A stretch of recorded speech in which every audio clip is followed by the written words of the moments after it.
Assalamualaikum teman-teman, terima kasih sudah menonton video ini. Kali ini kita akan bikin resep telur dadar asli Padang. Ini tuh tebal, kemudian padat dan aromanya nggak amis ya teman-teman. Untuk rasa nggak perlu diragukan, ini tuh enak banget dimakan pakai nasi hangat. Sekarang kita akan siapkan bumbu halusnya. Saya gunakan 9 siung bawang merah, kemudian saya tambahkan 4 siung bawang putih. Di sini saya gunakan cabai merah keriting. Nah, untuk cabai merah keriting ini saya gunakan kurang lebih 60 gram ya teman-teman. Atau kalau misalnya kita hitung buahnya itu ada sekitar 10 buah cabai merah keriting. Ini tuh nggak terlalu pedas, tapi misalnya kalau kamu pingin untuk anak-anak di rumah yang bener-bener nggak bisa makan pedas, kamu bisa menggantinya dengan cabai merah besar ya, dan bisa kamu buang bijinya. Nah, ini kita potong-potong dulu agar nanti mudah proses penghalusannya. Oke, sekarang kita akan haluskan ketiga bahan ini. Boleh menggunakan chopper atau juga dia ulek. Nah, ini kalau udah halus seperti ini udah cukup ya teman-teman. Jadi bumbunya tuh simple banget, cuman dari 3 bahan. Sekarang kita sisihkan dulu. Kita akan siapkan bumbu irisnya. Di sini saya menggunakan beberapa jenis daunan. Nah, jadi fungsi dari daun-daunan ini untuk menghilangkan aroma amis pada telur. Nah, di sini saya gunakan pertama daun bawang. Ini saya gunakan kurang lebih 90 sampai 100 gram. Nah, ini daun bawangnya bisa kita iris-iris kecil, nggak usah terlalu besar ya, agar nanti dia lebih mudah untuk kita potong saat telurnya udah matang. Oke, ini kita gunakan bagian putih dan juga bagian daunnya ya teman-teman, jadi nggak usah dibuang untuk bagian putihnya. Kemudian untuk daun yang kedua saya menggunakan daun kunyit. Nah, ini adalah ciri khas dari masakan Padang. Jadi ini daun kunyit itu selain aromanya harum, rasanya juga sangat khas ya teman-teman. Saya gunakan 2 lembar daun kunyit yang agak besar. Nah, ini kita potong-potong dulu beberapa bagian dari 2 lembar ini. Kemudian bagian tengah atau bagian kerasnya itu bisa dibuang ya. Nah, ini kita timpa, kemudian nanti akan kita gulung. Barulah setelah itu kita iris-iris kecil sama seperti daun bawang. Nah, kalau misalnya kamu nggak punya stok daun kunyit, kamu juga bisa menggantinya dengan daun jeruk ya. Tapi memang lebih enak tuh kalau kita gunain daun kunyit, aromanya lebih harum. Kemudian untuk daun yang ketiga, di sini saya menggunakan daun seledri sebanyak 6 lembar. Nah, ini batangnya juga kita gunakan ya.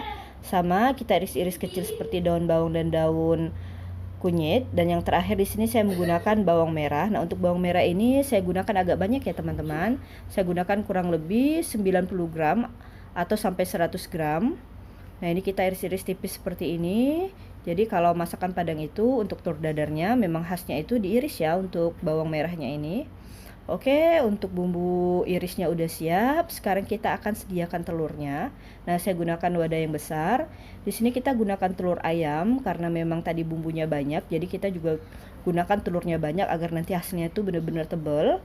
Untuk telur ayamnya saya gunakan sebanyak 6 butir. Ini ukuran yang agak besar ya teman-teman.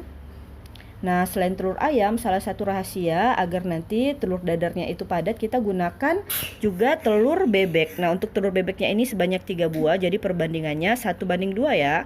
Jadi telur ayamnya 6 dan telur bebeknya 3. Sekarang kita akan tambahkan kaldu ayam. Di sini pertama-tama saya tambahkan dulu 3 sendok teh kaldu ayam. Nah, ini kita kocok lepas dulu. Ini pastikan saat kita mengocoknya tuh benar-benar padu ya teman-teman antara telur ayam dan juga telur bebeknya. Nah, kalau misalnya kamu nggak punya stok telur bebek, kamu bisa menggantinya lagi dengan telur ayam. Kamu bisa gunakan lagi sekitar 5 telur ayam. Tapi kalau pakai telur bebek tuh nanti hasilnya benar-benar bagus ya. Oke, kalau udah seperti ini langsung kita masukin tadi bumbu halusnya yang terdiri dari 3 bahan. Nah, untuk bumbu halusnya ini kalau bisa kamu mengulek atau kamu blendernya itu benar-benar sampai halus ya teman-teman, agar nanti dia menyatu padu dengan telurnya. Oke, nah di sini kita akan kocok kembali. Kita satukan dulu bumbu halusnya dengan telur sampai tercampur rata. Ini walaupun warnanya merah, tapi nanti hasilnya nggak terlalu pedas ya teman-teman. Dia cuma ada sedikit rasa pedas. Jadi kalau anak-anak yang di atas usia 6 tahun udah bisa makannya. Kemudian di sini kita tambahkan lagi kaldu sebanyak kurang lebih 1,5 sendok teh agar nanti rasanya itu benar-benar pas ya, jadi nggak tawar. Oke, kita kocok lagi sebentar. Nah, kalau udah seperti ini barulah kita akan masukkan tadi bumbu irisnya yang terdiri dari daun-daunan dan juga bawang. Nah, fungsi dari daun-daunan ini dan juga bawang iris ini yang bikin nanti telur dadarnya itu sama sekali nggak bau amis ya teman-teman, walaupun kita menggunakan telur bebek.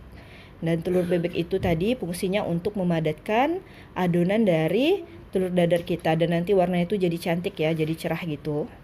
Nah, ini kita aduk dulu, kita ratakan. Nah, ini dapatnya banyak banget teman-teman. Jadi kita bikin porsi jumbo ya untuk telur dadarnya, dan juga nanti agar hasilnya itu jadi lebih tebal. Nah, ini aromanya harum banget, untuk rasanya juga udah gurih. Tinggal kita satukan aja, kita kocok-kocok seperti ini.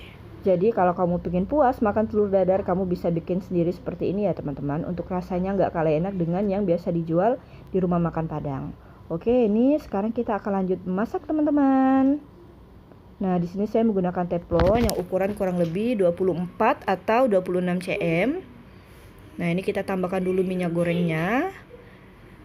Kita tambahkan agak sedikit banyak ya minyak gorengnya.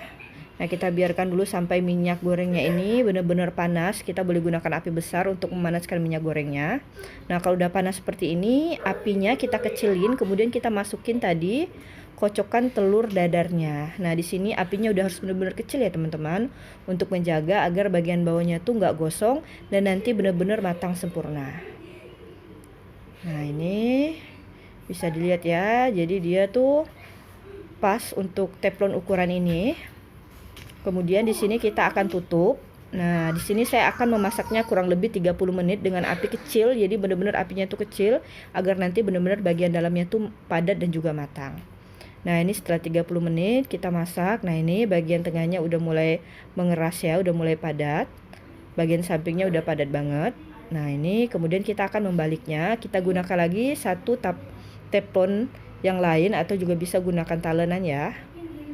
Nah, kita tinggal balik seperti ini. Jangan lupa teflon yang satunya tadi kita olesi dengan margarin. Nah, ini bagian atasnya udah cantik banget. Kemudian kita masak aja sebentar. Nah, ini udah matang bagian bawahnya dan udah padat banget. Kemudian tinggal kita angkat ya teman-teman. Bisa gunakan 2 spatula untuk mengangkatnya. Nah, kamu bisa gunakan talenan yang besar sebagai wadahnya agar dia nanti hasilnya masih utuh, jadi nggak patah-patah. Nah, seperti ini ya. Oke, sekarang kita akan lihat. Nah, ini dia hasilnya, ini bagian bawahnya. Kemudian kita akan balik dulu, kita akan lihat bagian atasnya. Gunakan lagi satu alas talenan, kita balik seperti ini. Nah, ini bagian atasnya ya teman-teman, cantik banget. Jadi dia kayak pizza gitu, padahal ini telur. Nah, sekarang kita akan memindahkannya. Ini udah dingin dan ini tuh padat ya teman-teman. Nah, cantik banget. Kemudian kita akan mulai memotongnya. Nah, satu resep ini kita bisa dapat 8 bagian ukuran besar. Dan ini tuh hasilnya padat banget teman-teman dan juga tebal. Untuk rasanya jangan ditanya, ini enak dimakan pakai nasi hangat. Terima kasih sudah menonton video ini. Jangan lupa cobain di rumah ya. Salam dari saya Nada Rafika TV.